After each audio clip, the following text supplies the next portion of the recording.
grande conflito.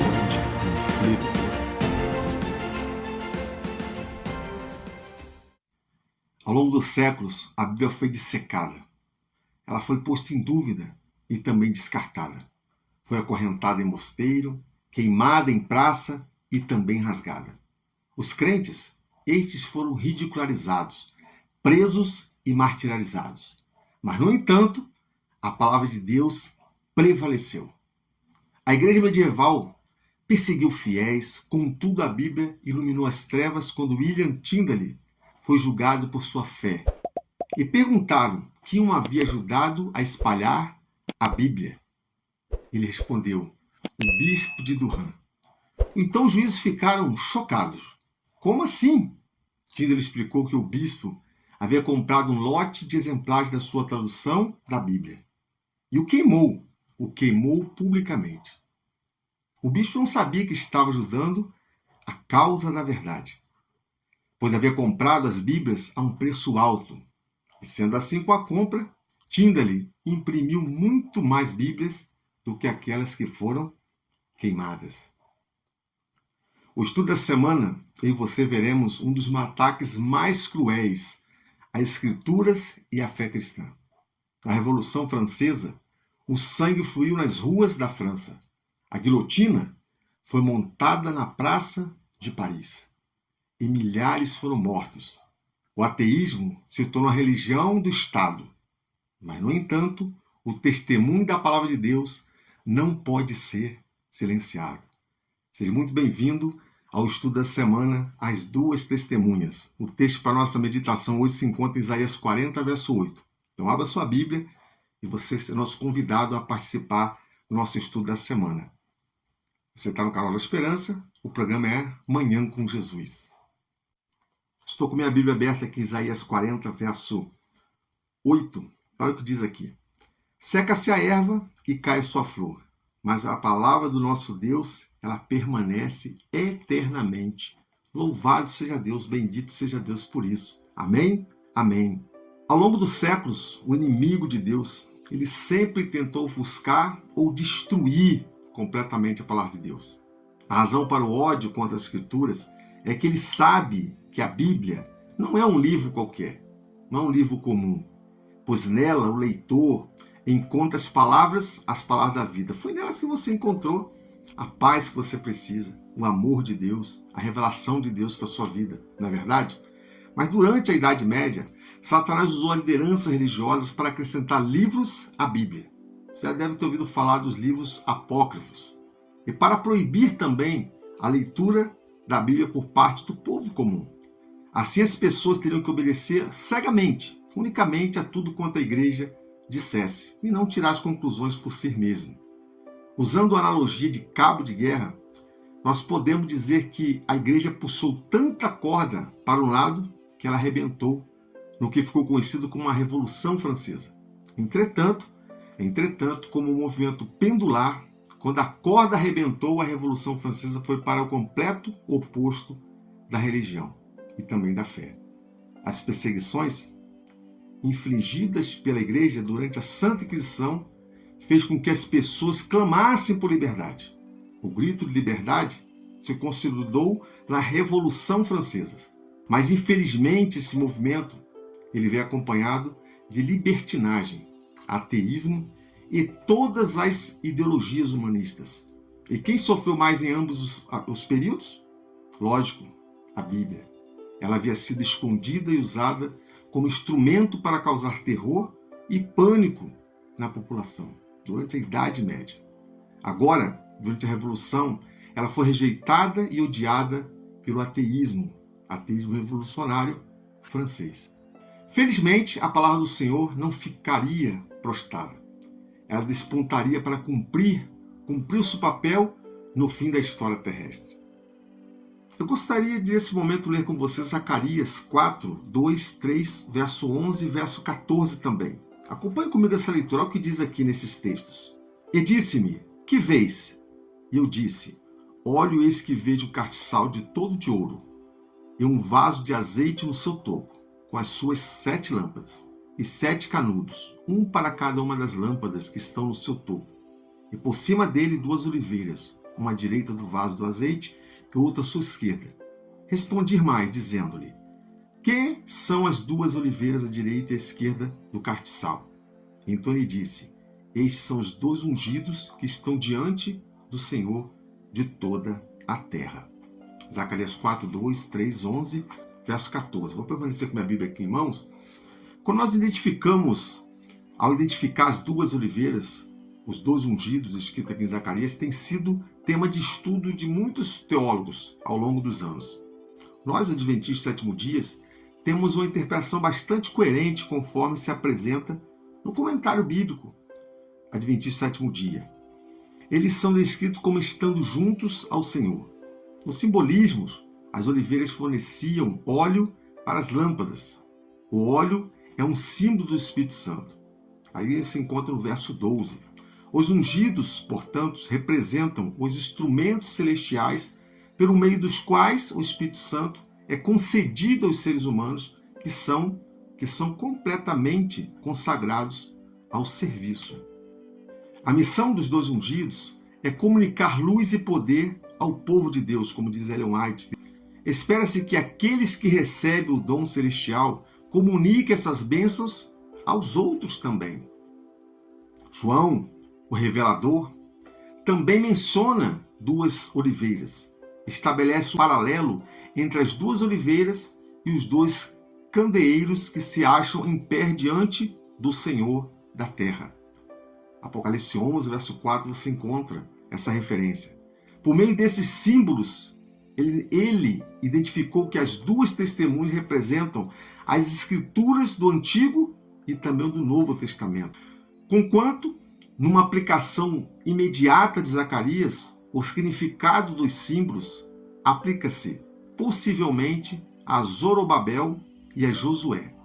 É notório que em Apocalipse, utilizando-se dos mesmos símbolos, João o identifica precisamente com uma palavra de Deus que deveria estar vestida de pano de saco por 1260 anos.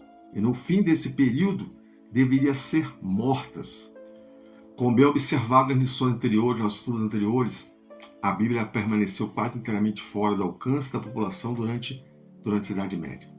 Durante a Idade das Trevas, na verdade. Trevas espirituais pairavam sobre a Europa, uma vez que o clero não permitia que as pessoas tivessem acesso à palavra de Deus. E o mau uso da Bíblia por parte do clero aprisionou milhares de pessoas por séculos. Mesmo em meio a tantas trevas espirituais, Deus sempre teve seus filhos que, a custo da própria vida, tinham acesso às Santas Escrituras e a copiavam à mão para distribuir entre as pessoas. Os valdenses, albigenses e entre outros se destacaram nessa obra. Assim, as 2 testemunhas profetizaram por 1260 anos, vestidas de saco de pano. Os 1260 anos, profeticamente, indicam o período de supremacia papal e perseguição promovida por parte da Igreja. Esse período iniciou em 538 d.C. e se estendeu até 1798, quando o general Berthier, amante de Napoleão Bonaparte, aprisionou o Papa Pio VI no dia 10 de fevereiro daquele ano. É nesse contexto que a França revolucionária, simbolizada por uma besta que sobe do abismo, declara guerra contra a religião e a Bíblia. A besta que surge do abismo pelejará contra elas e as vencerá e matará. Apocalipse 11, versículo 7. O poder ateísta que governou a França durante a Revolução e o reinado de terror desencadeou contra Deus a sua santa palavra, uma guerra como jamais o mundo havia testemunhado. O culto à divindade foi abolido pela Assembleia Nacional. A Bíblia era recolhida e publicamente queimada com toda a manifestação de escárnio possível. A lei de Deus era pisoteada e as instituições das Sagradas Escrituras elas foram abolidas.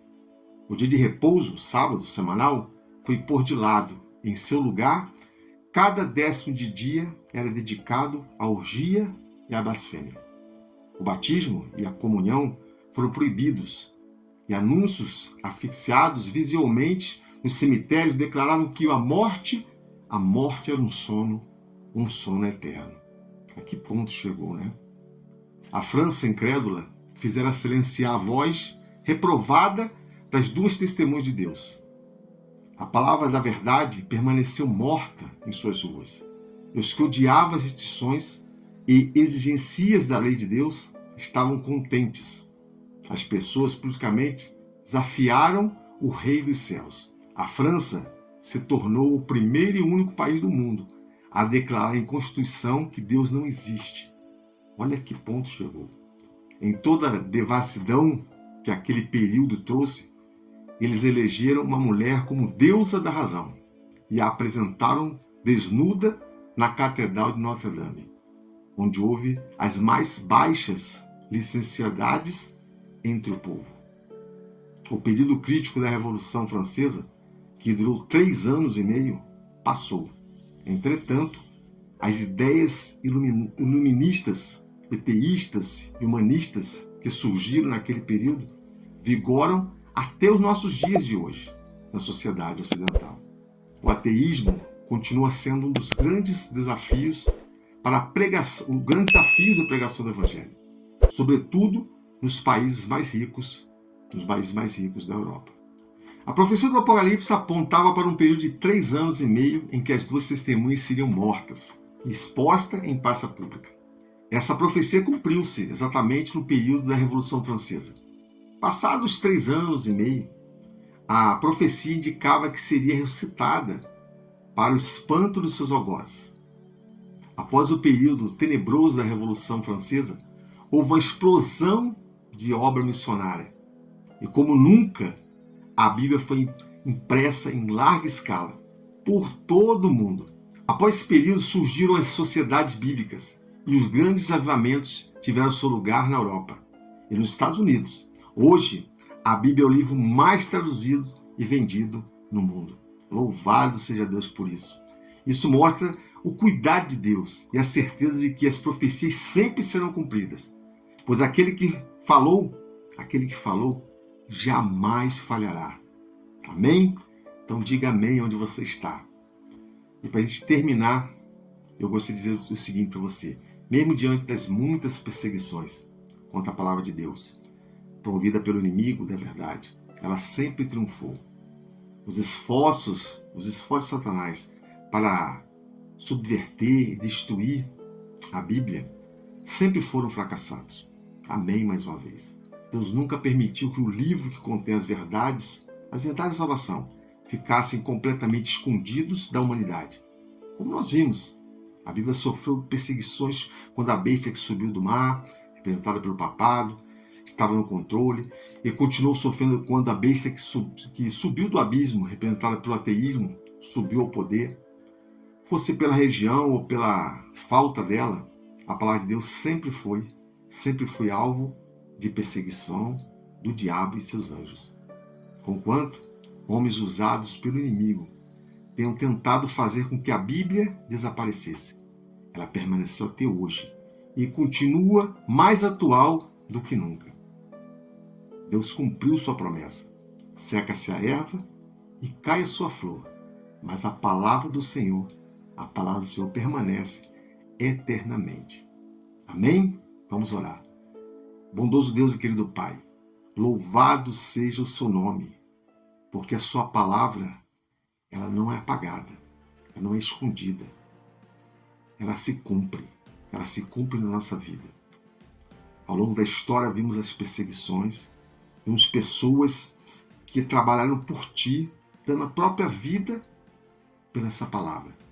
Que essa palavra, Deus, possa inundar nosso coração, possa inundar o coração de cada ouvinte que está aqui ouvindo, que ele possa entender que essa palavra foi perseguida a ponto de pessoas derramarem seu sangue, darem sua vida, mas que valeu a pena, porque alcançou a cada um de nós hoje. E por essa palavra nós somos transformados e guiados ao céu. Por isso, ó Deus, muito obrigado pela sua palavra, pela sua certeza das profecias se cumprindo.